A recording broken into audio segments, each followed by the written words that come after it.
Hi hello అందరికీ నమస్కారం. Welcome to Pushyami talks. ఈ వర్షాలు ఈ ప్రయాణాలు ఏమో కానీ జలుబు అయితే మాత్రం ఫుల్గా ఉందండి. ఈ జలుబు వల్ల తల అంతా పట్టేసి ఏదో బలుభారంగా ఉన్నట్టు అనిపిస్తూ ఉంటుందన్నమాట. ఇక ఈ రోజైతే నైట్ రొటీన్ అండి. అంటే నైట్ కిచెన్ క్లీన్ చేయడం కానీ గిన్నెలు తోమడం కానీ ఏమీ చేయలేదండి. మా బావ ఏదో 2 చపాతీలు కాల్చిస్తే అవే తినేసాము, మా పాప నేను కూడాను. కిచెన్ క్లీనింగ్ అనేది రేపు మార్నింగ్ చేసుకోవచ్చు అనుకుంటున్నానండి.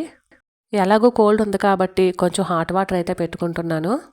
ఈ జలుబు వస్తే వారం 10 రోజుల పాటు ఇలా చిరాగ్గానే ఉంటుంది కదా. భగవంతుడి దయ వల్ల జ్వరం గట్ట ఏమీ తగలలేదు, కానీ జలుబు అయితే విపరీతంగా ఉండండి.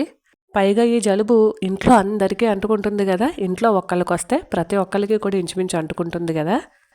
ఇప్పుడు మా ఇంట్లో పొజిషన్ అదేనండి. ఇంటిల్లిపాదికి కూడా జలుబులే.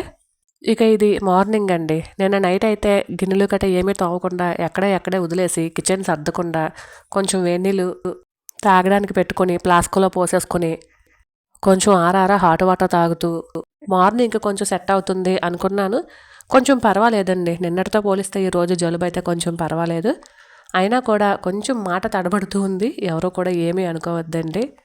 ఇక ఊరెళ్ళొచ్చిన తర్వాత కిచెన్ క్లీన్ చేయాలంటే అరగంట పైనే పట్టిందండి. నేను ఊరెళ్ళేటప్పుడు కూడా మసాలా అనేది చేసేసి ఫ్రిడ్జ్లో పెట్టేసి వెళ్ళాను. ఈ రోజుతో మసాలా కంప్లీట్ అయిపోయింది. ఇక ఇవన్నీ కూడా ఒకసారి క్లీన్ చేసేయాలి. ఈరోజు స్కూల్కి వెళ్ళి బుక్స్ తెద్దాము అనుకున్నాను, కానీ అవ్వలేదండి. రేపో ఎల్లుండో వెళ్ళి తీసుకురావాలి. మాకు లాస్ట్ మంత్లోనే మెసేజ్ చేశారు బుక్స్ వచ్చేసాయి అని చెప్పేసి. కానీ మేము అప్పుడు బుక్స్ ఇంటికి తీసుకురాలేదండి. మేము అప్పుడు అమ్మమ్మ ఇంటి దగ్గర ఉన్నాము. అప్పుడు మాకు మెసేజ్ పెట్టారు బుక్స్ వచ్చాయి తీసుకోండి అని చెప్పేసి. ఇక ఈరోజు కూడా ఫుల్గా రెస్ట్ తీసుకుని రేపటి నుంచి అయితే మొదలు పెడదాము అనుకుంటున్నానండి స్కూల్ పనులు. మరి ఈరోజు నేను కిచెన్ క్లీన్ చేసుకుంటూ మీతో చిన్నగా మాట్లాడదాము అనుకుంటున్నాను. ఇవాళ టాపిక్ ఏంటంటే ముఖ్యంగా ఆడవాళ్ళమండి. మనకు తెలిసి మన చేతులతో మనం కొనుక్కునే వస్తువులతో మనమే నష్టపోతూ ఉంటామండి. అవేంటో చూద్దాము.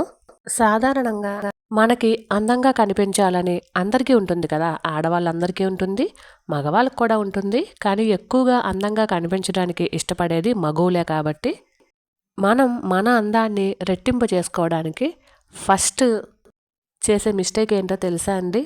బట్టలు కొనుక్కోవడం అండి. అంటే బ్రాండెడ్ బట్టలు కొనుక్కోవటం. మన ఇంట్లో ఇప్పటికే మన దగ్గర చాలా బట్టలు ఉంటాయి. అయినా సరే ట్రెండింగ్ శారీస్ అని, ట్రెండింగ్ డ్రెస్సులని, కొత్త మోడల్ చీరలని, ఈ మధ్యకాలం ఇన్స్టాలో ఈ సారీ ట్రెండ్ అవుతుంది, ఈ చీర తీసుకుందాము అని చెప్పేసి మన దగ్గర మనీ లేకపోయినా ఈఎంఐయో లేదంటే అప్పు చేసి మరీ కొనేస్తూ ఉన్నామండి. ఈఎంఐ అంటే క్రెడిట్ కార్డు అనుకోవచ్చు. క్రెడిట్ కార్డులు యూజ్ చేసి మరి మనం బట్టలపై మక్కువతో మరింత అందంగా కనిపించాలి అనే ఉద్దేశంతో అవసరం ఉన్నవి లేనివి కూడా కొనేస్తూ ఉన్నాము. అది తప్పేమీ కాదండి. మనకి నిజంగా అవసరము, ఒక పండగ వచ్చింది, లేదా ఒక ఫంక్షన్ ఉంది, ఒక పెళ్ళి ఉంది, ఒక పూజ ఉంది, ఒక పుట్టినరోజు ఉంది, ఇలాంటప్పుడు ఎలాగో తప్పదండి.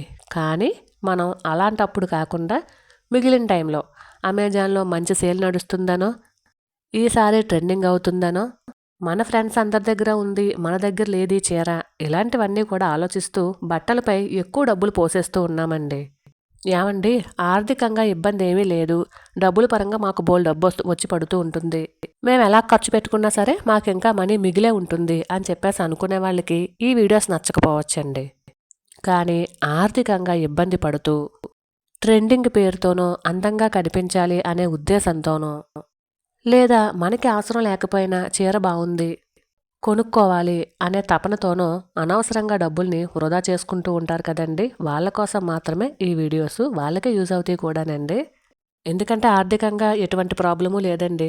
అందరికీ హెల్త్ ఇన్సూరెన్స్లు ఉన్నాయి, అందరికీ టర్మ్ ఇన్సూరెన్స్లు ఉన్నాయి. అలానే ఏదైనా వస్తువు పోతే కొనుక్కోగలిగే స్తోమత ఉంది. మంచిగా లైఫ్ సెటిల్ అయిపోయాము. ఇంటికి ఈఎంఐ కట్టనవసరం లేదు, కార్కి ఈఎంఐ కట్టనవసరం లేదు, బ్యాంక్ బ్యాలెన్స్ దండిగా ఉంది. ప్రతి నెల కూడా మన ఖర్చులన్నీ బ్యాంక్ బ్యాలెన్స్ ద్వారా హ్యాపీగా అయిపోతూ ఉన్నాయి. ఇలాంటి వాళ్ళకి మనం ఏమీ చెప్పనవసరం లేదండి. కానీ ఇప్పుడిప్పుడే ఉద్యోగాలు వస్తూ ఇప్పుడిప్పుడే లైఫ్లో సెటిల్ అవుదాము అని చెప్పేసి అనుకుంటూ చిన్నపిల్లలతో ఇంట్లో హస్బెండ్ ఒక్కడే ఉద్యోగం చేస్తూ లేదా ఇంట్లో ఎవరో ఒక్కళ్ళు మాత్రమే ఉద్యోగం చేస్తూ మిగిలిన వాళ్ళు అతని సంపాదన మీదే ఆధారపడుతున్నప్పుడు మాత్రం ఇలాంటి వాటి జోలికి వెళ్ళకపోవడమే మంచిది అనేది నా అభిప్రాయం అండి.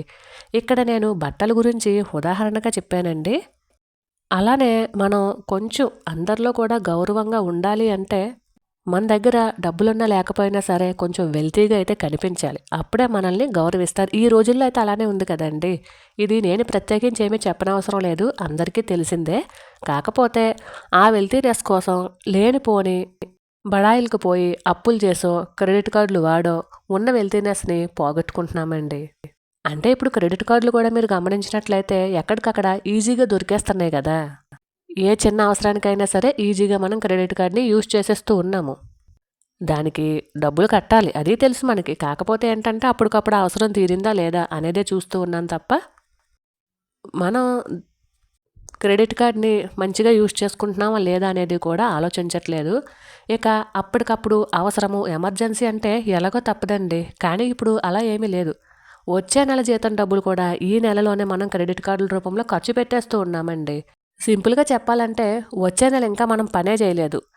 పని చేయకుండానే మనం జీతం డబ్బుల కోసం క్రెడిట్ కార్డ్ రూపంలో ఆ జీతం డబ్బుల్ని ఖర్చు పెట్టేస్తున్నాం. మీకు అర్థం అవుతుందనే అనుకుంటున్నాను.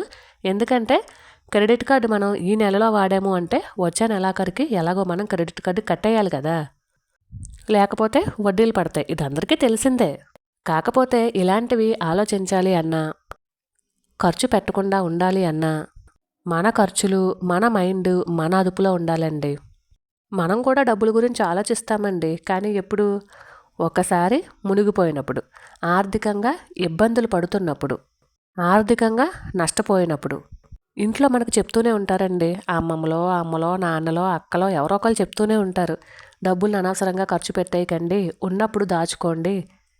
లేనప్పుడు ఇబ్బంది పడతారు అని చెప్పేసి అంటూ ఉంటారు. కానీ మనమేమనుకుంటామంటే వీళ్ళు ఎప్పుడూ పాతకాయ, చింతకాయ పచ్చడిలాగా ఎప్పుడూ అవే చెప్తూ ఉంటారు.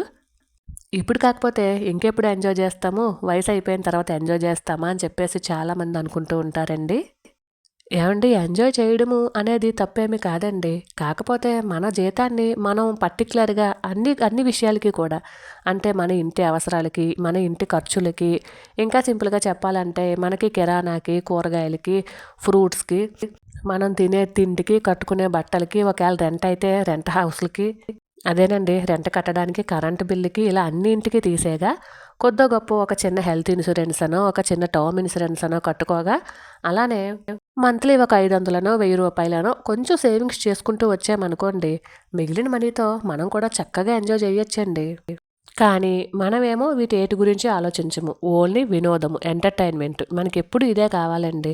తప్పులేదు. ఎంటర్‌టైన్‌మెంట్ కోరుకోవడం తప్పేమీ కాదు. కాకపోతే దానికోసం మిగిలినయన్నీ కూడా వేస్ట్ చేసుకోవడం ఉన్నది చూసారా?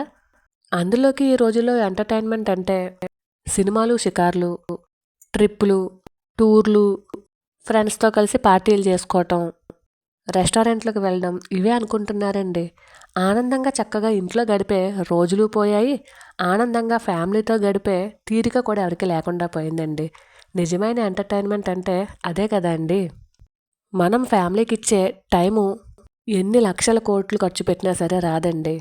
ఈ రోజుల్లో ఎంటర్‌టైన్‌మెంట్ అంటే ఇంకా ఈజీగా చెప్పచ్చు. ప్రతి ఒక్కళ్ళ ఇంట్లో ఒక్కొక్కళ్ళ దగ్గర ఒక్కొక్క ఫోను, 2 ఫోన్లు కూడా ఉంటున్నాయి.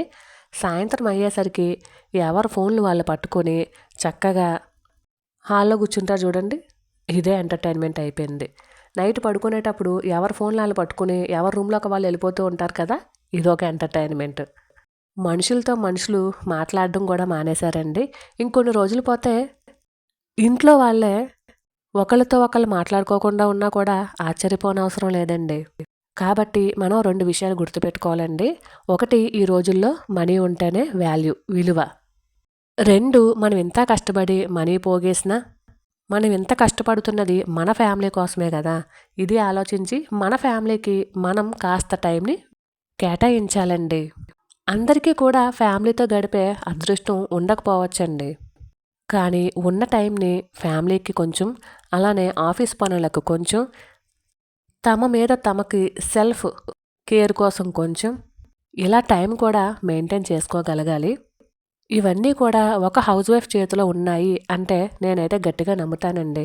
ఎందుకంటే హస్బెండ్స్‌కి అంటే బయటికెళ్ళి ఉద్యోగాలు చేసేవాళ్ళకి టైము ఫ్యామిలీకి ఇవ్వాలని ఉన్నా అన్నిసార్లు కుదరకపోవచ్చండి. కానీ ఇంట్లో ఉండే మనలాంటి హౌస్ వైఫ్స్‌కి టైం అనేది ఎలా మేనేజ్ చేయాలో కూడా ఖచ్చితంగా తెలియాలండి. మనం మన పిల్లల పట్ల ఎలా ఉంటున్నాము? ఎంత టైం ఇస్తున్నాము వాళ్ళకి? ఇంట్లో వాళ్ళ పట్ల ఎలా ఉంటున్నాము?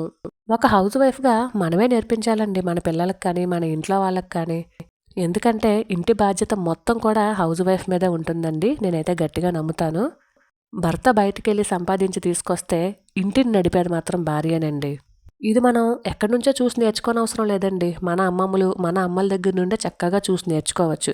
డబ్బులు పొదుపు చేయాలన్నా, ఇంట్లో అంతా గౌరవంగా బతకాలన్నా, ఒక హౌస్ వైఫ్ పాత్ర ఎంతుంటుంది అనేది ప్రత్యేకించి చెప్పనవసరం లేదు కదండీ!